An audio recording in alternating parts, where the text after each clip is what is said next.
তিন পিস মাছ দিয়ে কিভাবে পেট ভরে একবারে ভাত খাবেন বাসার সবাই মিলে সেই রেসিপিটি আজকে শেয়ার করব। মাছকে মাছ মনে করবে না, অন্য কিছু মনে করে এত মজা করে খাবে বলে বুঝাতে পারবো না। তো যাই হোক, প্রথমে 3 পিস মাছ নিয়ে নিয়েছি, তারপরে এখানে সামান্য হলুদ গুঁড়ো আর লবণ দিয়ে সুন্দর মতো সিদ্ধ দিয়ে দিলাম। তখন ভালো মতো মাছটা সিদ্ধ হয়ে যাবে, তখন চুলা থেকে নামিয়ে নিতে হবে। অনেক সময় একঘেয়েমি মাছ অনেকে খেতে পছন্দ করে না, তখন একটু স্পেশাল ভাবে এইভাবে রান্না করে দিবে। মাছকে মাছ মনে করবে না, অন্য কিছু মনে করবে। তো যাই হোক, যখন ভালো মতো সিদ্ধ হয়ে যাবে তখন চুলা থেকে আমি নামিয়ে নিচ্ছি পানিটা ঝরিয়ে। যখন সুন্দর মতো মাছগুলো একবারে ঠান্ডা হয়ে যাবে তখন একটা একটা করে কাটা একবারে সুন্দর মতো বেছে ফেলে দিবেন। সব ফ্যামিলিতে দেখবেন কিছু কিছু আলসে লোক আছে যারা মাছ কাটা বাছার ভয়ে মাছ খেতে চায় না, তাদেরকে এই রেসিপিটি অবশ্যই দিবেন। তাদের জন্য এই রেসিপিটি আমি সাজেস্ট করলাম, মানে এতটাই ভালো লাগে। বাছাবাছির কোনো ঝামেলা নেই, আলসে মানুষ একবারে বসে বসে শুধু খাবে আর খাবে আর ঘুমাবে। তো যাই হোক, সবগুলো কাটা আমি সুন্দর মতো বেছে নিলাম। একটা একটা করে কাটা বেছে আমি একবারে ফেলে দিয়েছি। তাদের কষ্টটা আমরাই করে নিব। তো যাই হোক, মাছ যেভাবে হোক খাওয়াতে হবে। তারপরে একটা কড়াই বসিয়ে দিলাম চুলার মধ্যে, তারপর দিয়ে দিলাম তেলটা যখন গরম হয়ে আসবে তখন এখানে কতগুলা পেঁয়াজ কুচি দিয়ে দিব।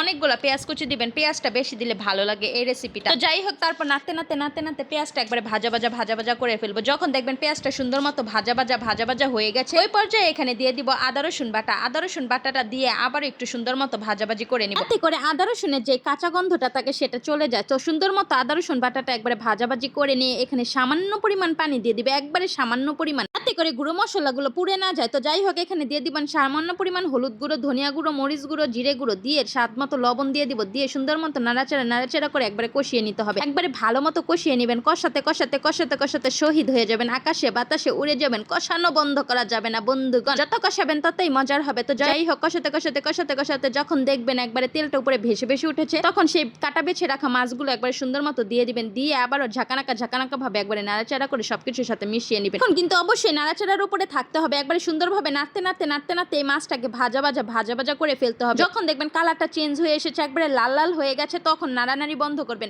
তো যাই হোক, নাড়তে এখানে আমি তারপর দিয়ে দিলাম 3টা কাঁচামরিচ, একবারে আস্ত, যাতে শুধুমাত্র ঘ্রাণটা বের হয়, কোনো ঝাল লাগবে না। তো যাই হোক, ঘ্রাণের জন্য কাঁচামরিচটা দিয়ে আবার সুন্দর মতো নাড়াচাড়া করে যখন দেখবো লাল হয়ে গেছে, তেলটা উপরে ভেসে উঠেছে, তখন আমি 2টা লেবু পাতা একবারে ছিঁড়ে দিলাম। অবশ্যই লেবু পাতাটা দিবেন। লেবু পাতা দেওয়ার কারণে এত সুন্দর একটা ঘ্রাণ বের হয়, বলে বোঝানো সম্ভব না। তো যাই হোক, লেবু পাতাটা দিয়ে আবার সুন্দর মতো নাড়াচাড়া করে একবার চুলা থেকে নামিয়ে নিব।